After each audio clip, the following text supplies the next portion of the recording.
周日長談，我哋又翻嚟同大家傾下我哋嘅移民政策。今日請到嘅係我哋聯邦移民部長 Mr. John McCallum. We talk about the students and how they came here, but there is also a situation where some of the students, when I met in China, they were trying to get a visa to come to study. They got the admission, they got the forms from the admission letter from the school, but they were rejected the visa because the officers in the visa office said that they have immigration intention. And isn't it what our policy intends to have good students come here and study and then become immigrants? I think that is also our intention to attract them. So is that a misunderstanding or a situation that you can clarify? Well, I think you make a very good point. Mm-hmm. We clearly do want them to stay if they graduate, if they qualify, as I was just saying to you.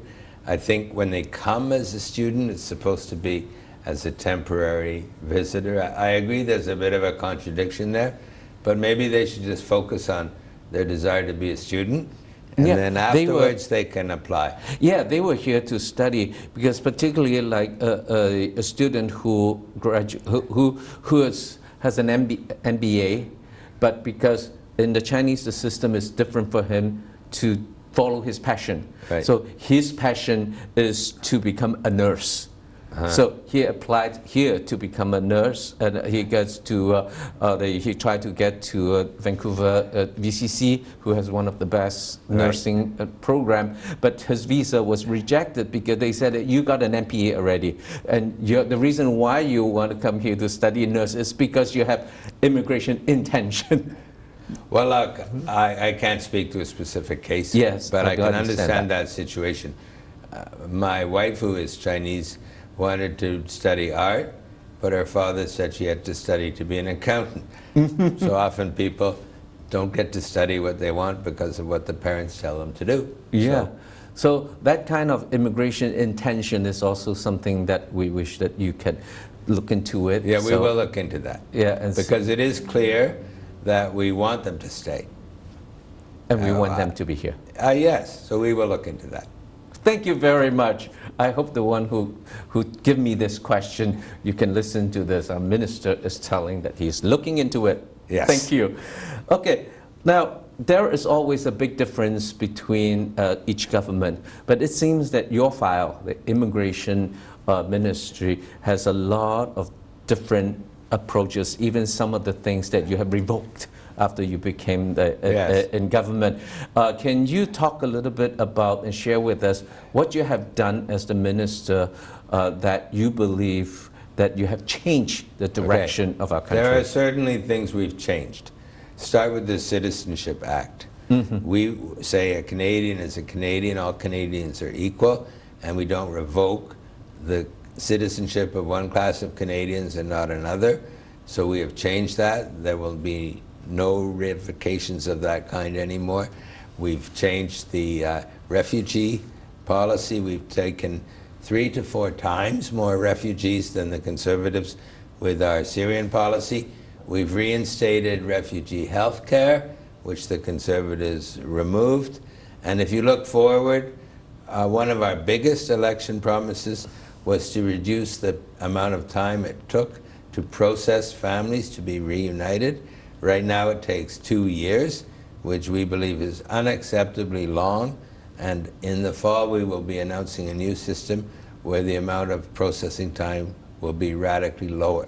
So I think it's wrong if the heavy hand of the Canadian state keeps couples apart for so long, and that's definitely one thing we're going to change. I've already mentioned the international students. We're going to be more welcoming to them. We're going to remove some of the bureaucratic impediments to immigration that were imposed under the previous government. So I think we're going to have a more open system, a more welcoming system, a system that will allow immigrants to come in more easily and to flourish and to assist the Canadian economy to grow. Because as I said at the beginning, we have an aging population and we need younger people, new people to come in and keep Canada growing. Thank you, because I always think that a lot of people say that, oh, BC Lee, you young man. I said, I'm not young anymore. It's all by comparison. Well, Yeah. I'm not that young either. But we want people younger than me to come in and to help to continue growing our country. Yep. Now, you did mention about immigrants. We have welcomed with open arm the Syrians, the immigrants, but there's also mixed feelings in the community. Is that when we welcome them, are we welcoming the seeds of violence or seeds of terrorists? And I know you have spoken a lot, and you actually, I remember, and correct me if I'm wrong, is you just said that the immigration ministry should do the refugees, particularly about the refugees. So in that file about the mixed feelings from the people towards the refugees, what kind of policies or steps that you have made to ease their concern? I think when we started out, it was at the time of the Paris attacks, and many Canadians were very concerned about security. But then as time went by, and it became clear that we were taking security seriously, and the head of the RCMP, the head of CSIS, the head of Border Protection, all of these security people said they had confidence in our security measures. So I think the mood of Canadians, the majority of Canadians, shifted from concerns about security to a strong welcome for the refugees, especially if you look around the world and compare Canada with other countries. We've been extraordinarily welcoming to the refugees, and indeed there are so many Canadians wanting to sponsor refugees that I'm probably the only immigration minister in the world who has a major problem that I cannot let the refugees in fast enough to satisfy the demand from Canadian families who want to sponsor them. So yes, Canadians are concerned about security, so are we. We're all concerned about security.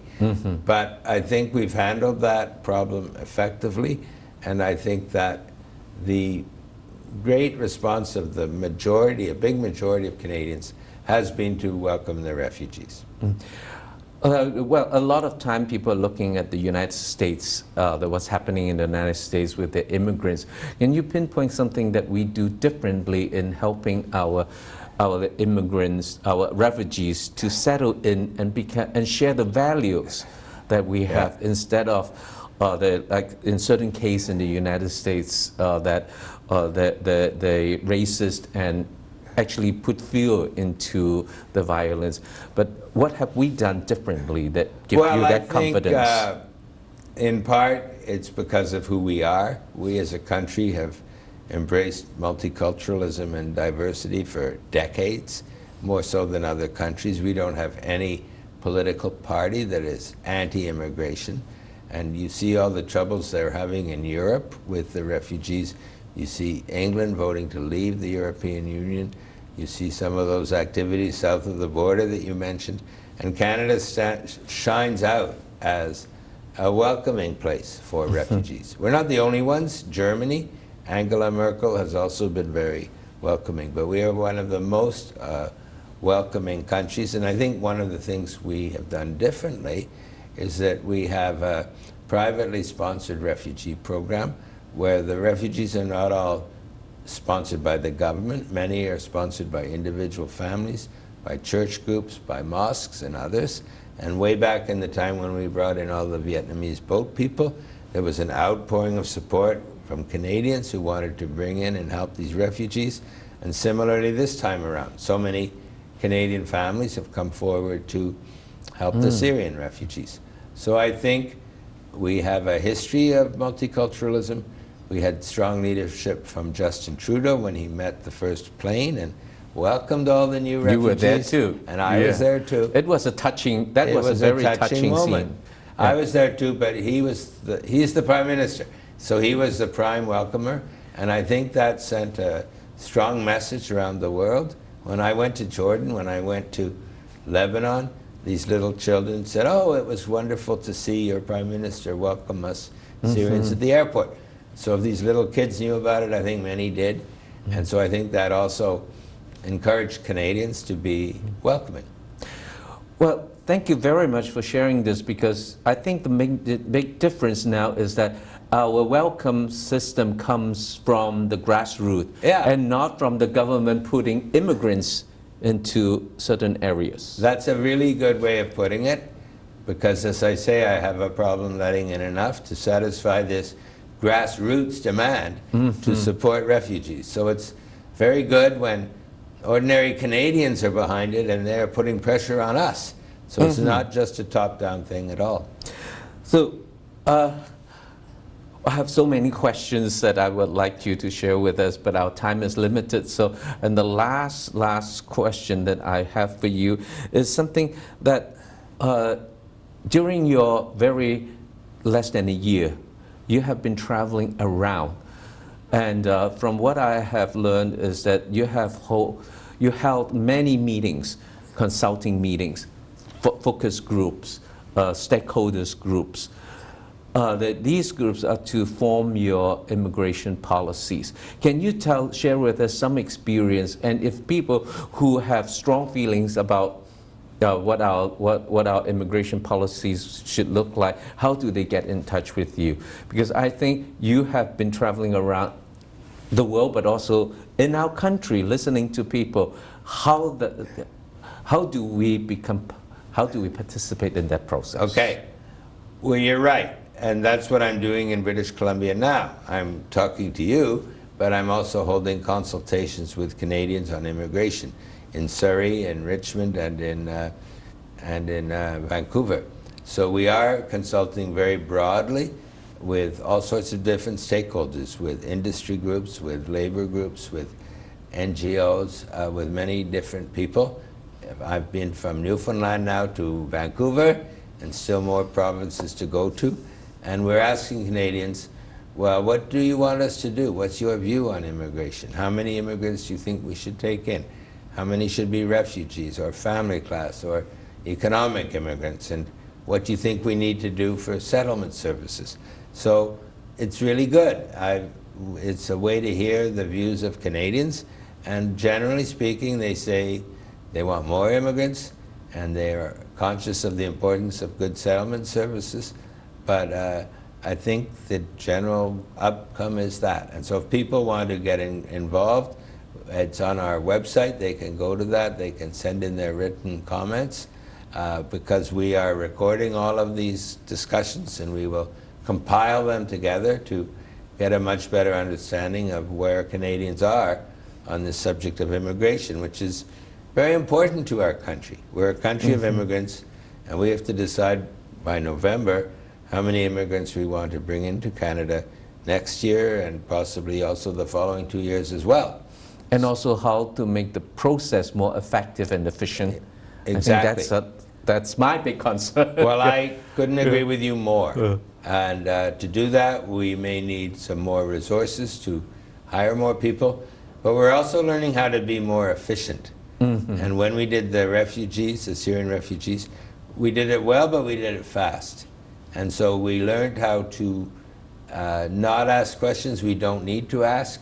We learned how to do things concurrently, all at the same time, instead of one after another. So there are various ways in which we can be more efficient, quicker, but at the same time do the job properly. And that is what we hope and plan to do in coming years.